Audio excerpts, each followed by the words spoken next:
Good weekend, everyone. I hope you're all having an amazing weekend so far. This past week brought us a lot of really interesting stuff, especially right at the end of the week, going into the weekend here. We've got all kinds of stuff like Spark Week coming up, Phase 4 of the Master Builders Contest, which some of those buildings look absolutely incredible. And then a little old thing called, a new city release. That's right, Queens has been announced. We did a video yesterday going over some of the release and launch details, so make sure to watch that so you're in the loop. Welcome to this week in Review on Upland, where we take a bit of a look in time to discuss what's going on in the Upland Metaverse from more of an analytical perspective. If this is your first time landing on the page, welcome to the crew, my friend. I hope to earn your like and subscription today.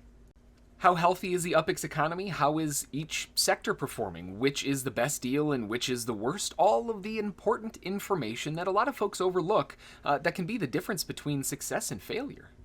If you'd like to join all of us in the Upland Metaverse, buying, collecting, and flipping virtual real estate NFTs, head over to discover.upland.me/SSFTG or click the promo link in the description below. By using my promo link in the description, you start out with 6,000 UpX to get going, and if you decide to invest some cash, you get a monster 50% bonus to your first purchase of UpX with a 50,000 UpX cap.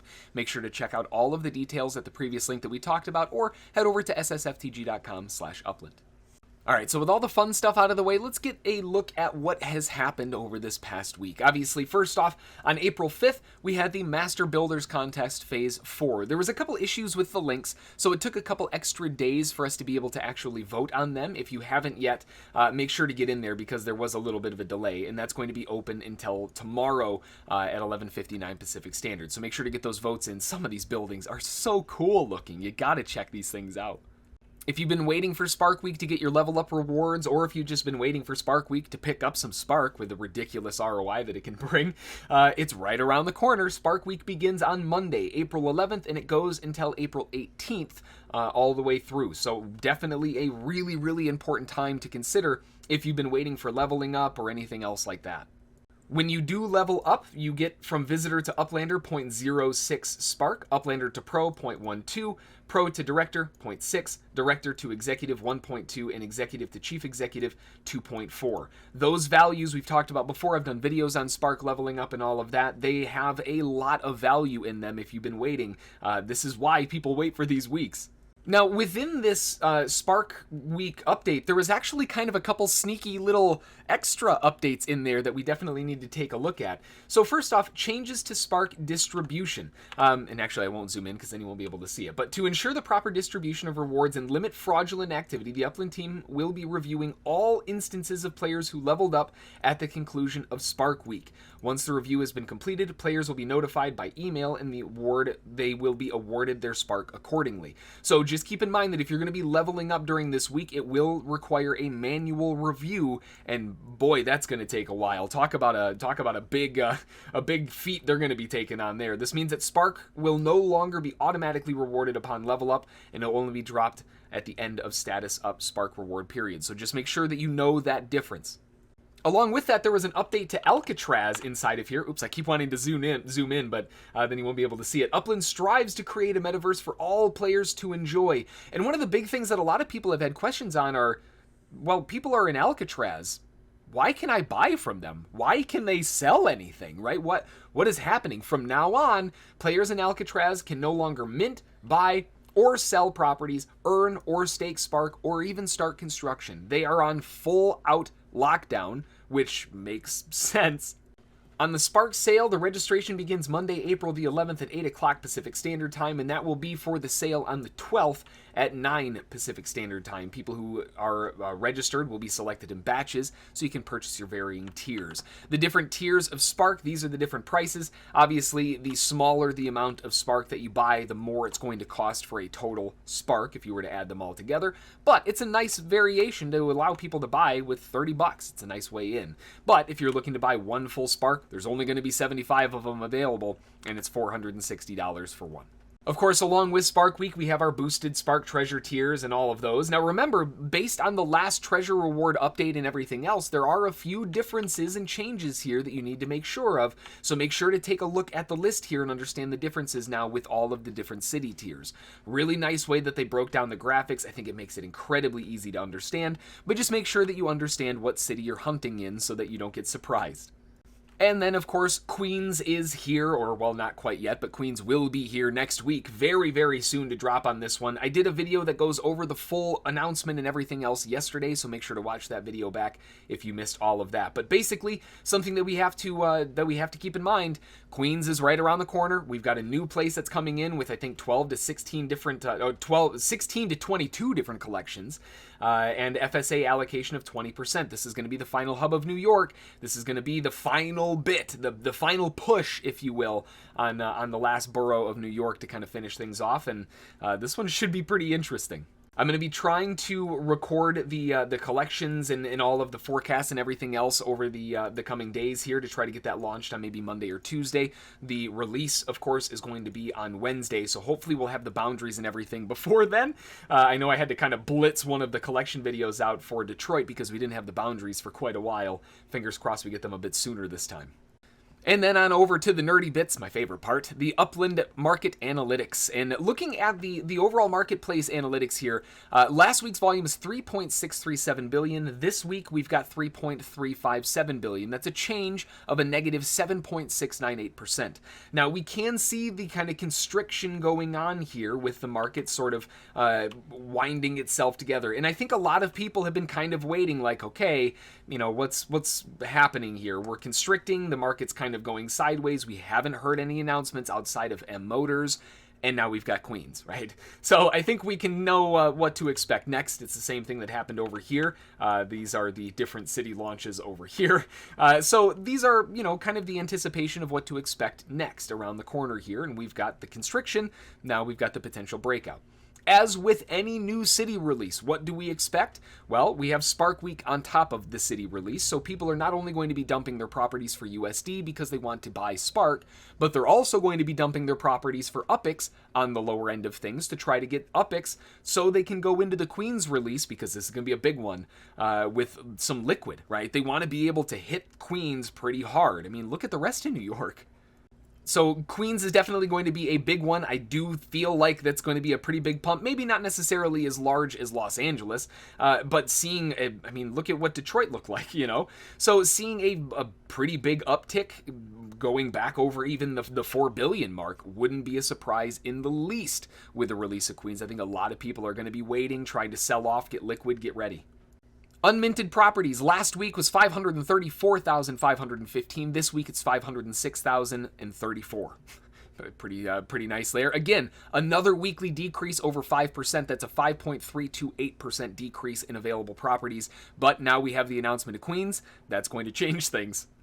And then over into the zone-by-zone gains and losses and overviews and all that fun stuff. Starting off with Bakersfield first, the lowest markup between UPIX and USD. I'm going to be including both of them so we can see which one's which. That was a requested change. So instead of just looking at the UPIX lowest markup, this is the lowest markup on either way. It's the absolute lowest markup. So 95.16%. Last week, previous UPIX was 10,100. This week, 9,495. Previous USD, 6. Current USD 7. A little bit of a flip-flop there. We've got the UPIX change down 6%, but the USD change up 16.6. Some pretty nice back and forth there. Looking at the back and forth in terms of the largest gains, largest losers, the largest loss is in the Oaks collection, limited collection down 13% there. Largest gain 18% limited downtown collection. Otherwise, relatively calm and stable. Bronx is giving us a relatively quiet kind of movement here. Not a whole lot going on, honestly. 14,500 to 13,500. That's a decrease, 6.9%. General ebb and flow stuff. $13 to $12.97, basically unchanged, and down at negative 0.23%. Lowest markup across the board, 92.23%. Looking at the collection side of things, we've got some pretty big movers. The largest losers on Sedgwick Ave down 30.8%. We do also have some other decent dives with 16% down and 13% down in Riverdale and Grand Concourse. As far as gains, I mean, we've got a 14% lift in the exclusive Mott Haven and a 10% gain in Pelham Bay, but that's really about it. kind of calm, kind of pullbacky over in the Bronx area. A zone of hot discussion, apparently, in the Brooklyn zone of things here. Lowest markup is 149.61%. Previous UPX 1099.9. However many are in there, up to 11,485. That's up 4.42%. Previous USD floor 799 down to 750. That is a reduction of 6.13%. The collections are the ones that are having a heck of a lot of movement, though. We've got some notable ones all over the place here. Down 28% in Crown Heights. We also have a 35% drop in Fulton Street. 17% drop in Cobble Hill. We also have a 17% drop in Broadway. 11% in Bay Park. Dumbo's up 23.2%. But then police stations dropping 60%, going from 20 million to 8. Pretty big movement going on here. But remember, rewind a week. Last week, this Brooklyn area and a lot of the New York area had a huge increase. This might just be the exhaust kind of hitting a bit. And then, of course, we've got our favorite Chicago over here. Well, it's not really doing that great, actually, right now. If we look at it, at the moment, the up exchange is down 11%. That's from 84.89 to 7,500. The USD floor relatively stable, $6 down to 5.98. That's only down 0.33%, right? 82.74% is the lowest markup across the board. On the collection side of things, I know Chicago has a metric ton of them, but there's not a whole lot of movement, to be fair. The ones that are moving, down 15% in South Shore, up 12% in Logan Square. Going a little bit further down, limited collection Andersonville, up 14%. We've got a 9% drift down in West Division, a 10% lift in Chinatown, followed up with an 11% drop in Gold Coast. A big mover over in Southport with a 29.86% gain, which puts that at the largest gainer for the week in Chicago. Pretty interesting movement, but kind of flat in some areas too. Cleveland next on deck. Last week, 9,200 UPX floor to 8,500. That's a reduction of 7.61%. Previous floor, USD 699 to 7, basically no change, up 0.14%. Lowest markup across the board, 83.85. If we're looking at the collections, the biggest gainer, technically exclusive Lorraine Avenue, and largest loser, 25% down in the Professor Avenue side of things. But there are some pretty decent moves overall, like 11% down in Union Miles, down 13% in downtown. There's some nice little pullbacks here. Detroit giving us a previous UPX floor 4,900 down to 4,450. That is a reduction of 9%, which isn't a surprise. This happens every time there's a new city release. The last city release is the one that everybody has the most property in. So where are they going to dump everything? Probably that one. That's why I don't dump these ones. You hold on to these until the next city release or the one after that. You have a stable platform to work with. But, well, people are dumping them now to try to get liquid UPX, and we'll probably see the same thing across the board sooner than later until we get the Queens launch. But it's only in a couple days, so it doesn't give people a whole lot of time to get liquid here. 365 was last week, down to 330. That is also down 9.59%. Lowest markup, 70.15%. From the collections perspective, we can see that, just like we were talking about, and as you would expect, the collections are also getting beat up pretty badly. People are dumping them to get liquid for the Queens launch.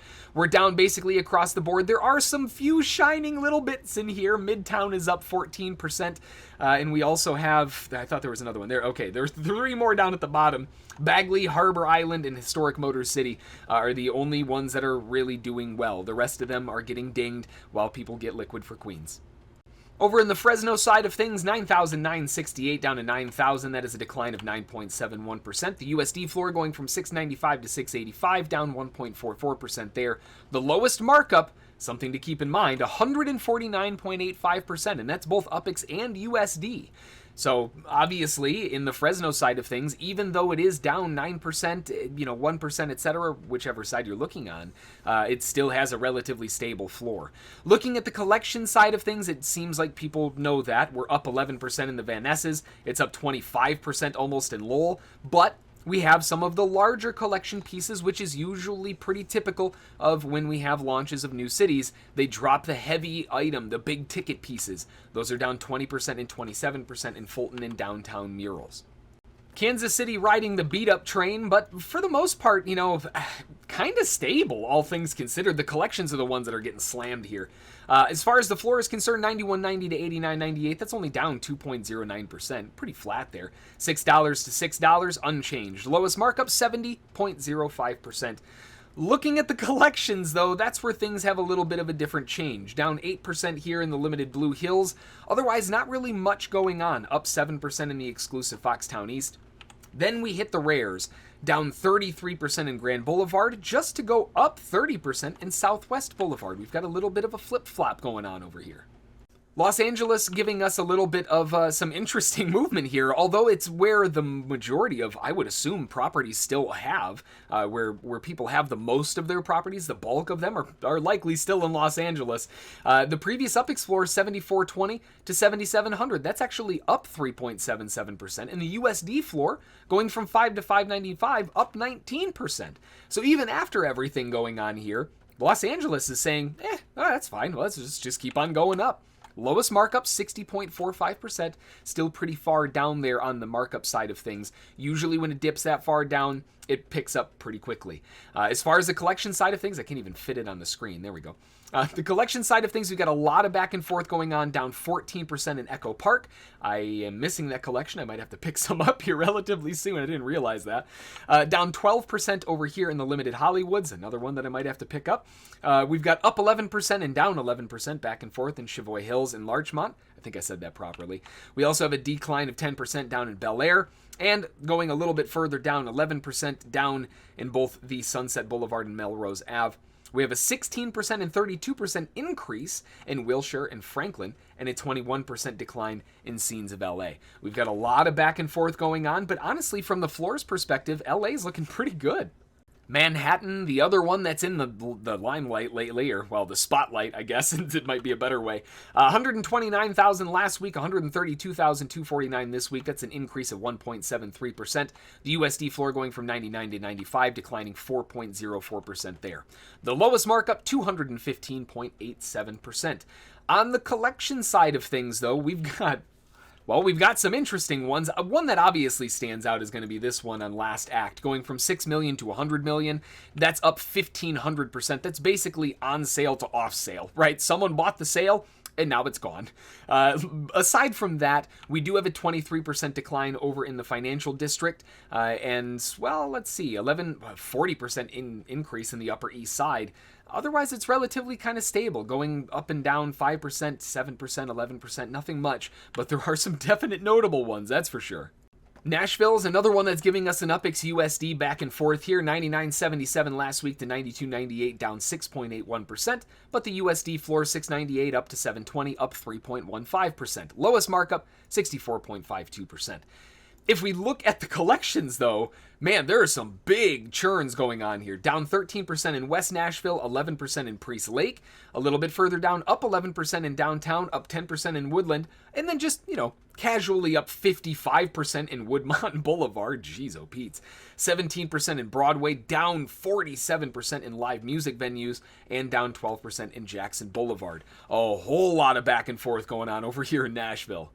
New Orleans giving us a really, really nice USD lift. That's from 6 to 660, up 10%, but the previous UPEX floor, 99.69, down to 96.49, declining 3.21%. Kind of a flip-flop of Nashville, what we were just talking about. Lowest markup across the board, 83.83%. Looking at the collection side of things, mostly gainers. Really, the only big loss is down 14% in the Garden District. Otherwise, it's up 15% in St. Charles Ave, up 18% in Lakeshore Lake Vista, up 15% in Mid-City. French Quarter's down 8.4%, but Lower Ninth is up 5.5%. Some pretty good increases over in New Orleans, finding some good value. Oakland next up, giving us a relatively strong beating here, 12,999 down to 10,500. That's down 19.22%. Nice little dip buying opportunity over here. 875 to 788, down 9.94%. Lowest markup, 82% flat. Going across the board as far as collections are concerned, obviously the base collection's down a lot, but if we go beyond that, we also have a 13% decline in International Boulevard, a 66% incline on Downtown, 10% drop over in Gibbons, just to follow it up with a 37% lift in Solano. And then we have Oakland Libraries, which is up just a casual 403%. No big deal, right? Rutherford is going absolutely crazy on the USD floor, going from 42.50 to 48.90, up 15% there. Fantastic lift. The UPX floor, 59,000 to 60,000. You remember a couple weeks ago when Rutherford was in the 40,000s? Currently, the lowest markup, 387.5%. Going across the board as far as collections are concerned, we have a 5% lift in Park Ave, a 5% decline in Park Ave, and a 9% lift in Carmita Ave. There's only 3 collections there, so it's relatively easy to cover those ones. San Francisco finally pumping the brakes after its ridiculous, 3 weeks that it's been going up? Looking at the overall move, 37,777 down to 34,000. That's a drop of 10%. 3160 down to 2999, down 5.09%, with the lowest markup at 224.41. On the collection side of things, there are still some collections that are unreleased, so those are not on the list, obviously, but notably 17% down in the Sunset collection, going from 45 to 37. Nice little pullback there if you're looking to get into that Sunset node and get building properties in there. 18% increase in Mission Street, and a 10% decline over in Lombard Street. If we go a little bit further down, 70% lift in the Financial District over here. It's like the Financial District went from New York over to San Francisco, and now they're hanging out in the San Francisco side of things. Santa Clara doing what Santa Clara does and holding on to some relatively strong stability, which isn't a surprise. They're building the M Motors. Well, it's already built. They've got everything going on here from the motor side of things and driving, so of course this is going to draw some attention. What's interesting is that the lowest markup is still only 109.44. That's really cool, because the Santa Clara area is one that I am still looking to accumulate in, and those are the kinds of things that I like seeing. The previous UPX floor, 26,968 up to 28,999. That's an incline of 7.53%. USD floor going from 19.66 to 21, increasing there 6.82% as well. On the collection side of things, we have a 7% increase on just the regular Santa Clara collection, decrease of 8% down in West Central, and a 14% lift in the North 101. Really, really nice stability going on in Santa Clara. Then over onto Staten Island with some relatively decent back and forth going on here. 10,950 to 11,499. Nice little 5% increase lift there. $8 to $7.99. Basically unchanged, down a penny, 0.12% on the lower end there. Lowest markup, 215.95%. Obviously, Staten Island and the rest of New York is going to get a little bit of some movement here in the near future, but looking at the collections, down 16.6% in Stapleton, and we have a 31% increase in Richmond Terrace and a 23% in historic Richmond Town. That's really about it. Kind of stable, decent pullbacks in some areas, decent lifts in others. We have to just kind of wait and see how Queens is really going to impact the New York zone as a whole. Then on to the Upland housing market side of things, looking at lowest markup this week, 94%, and this week's lowest collection, $26.49 from last week's $26.99. 45,000 is unchanged on the UPX side. That means that the USD floor went down 1.85% from USD. If we're going across and looking at how things have gone, we can see that the largest changers, we've got a decline of largest apartment buildings down 14.29% and a 13% decrease in medium townhouses, and what a shock, up 11% on small ranch houses. It's almost like we did a video on that not too long ago. We do also have an 8% increase on the large luxury modern houses. So looking at the UPX values, that basically brings the the small ranch houses value up to 3888, which is right around the area that we were talking about in that last video. But medium townhouses dropping from basically 75,000 to 65,000, and apartment buildings going from 175 to 150. If we're looking at the USD side of things does tend to follow along with that, but the medium townhouses down 18%, bringing its current value from $49 to $40. That doesn't feel too great. We have a 7% increase on the pitched roof small townhouses, going from $21 to $22.49, and an 18% increase on the large luxury modern houses from $54.99 to $65. Very nice increase there. 11% decrease on the apartment buildings here as well, going from $135 to $120. And if we look at the actual UPX value for builders, the most valuable building to build for UPX, still small townhouse flat roof. That's at 36.39 UPX per hour on average. On the USD side of things, that doesn't change. That is also the small townhouse with a flat roof at 2.632 cents per hour per spark. All right, well, that's going to do it for this week in review. We've got a lot of stuff that we've got covered, and we've got a lot of things that we've got to get covered. We've got Queens right around the corner that's going to be launching on Tuesday and Wednesday. We don't have a whole lot of time before this next one, so get that research in. Get ready to rock and roll. Hopefully you've had a fantastic week, though. Hopefully your weekend is going amazing and your stacks are as thick as ever. Have an amazing rest of your weekend, and of course, if you have any questions, comments, thoughts for new videos, or anything else, drop them in the comments below. Y'all know I love hearing from you. Until the next one, though, enjoy, rest up. We'll see you in Queens. Thanks. Bye.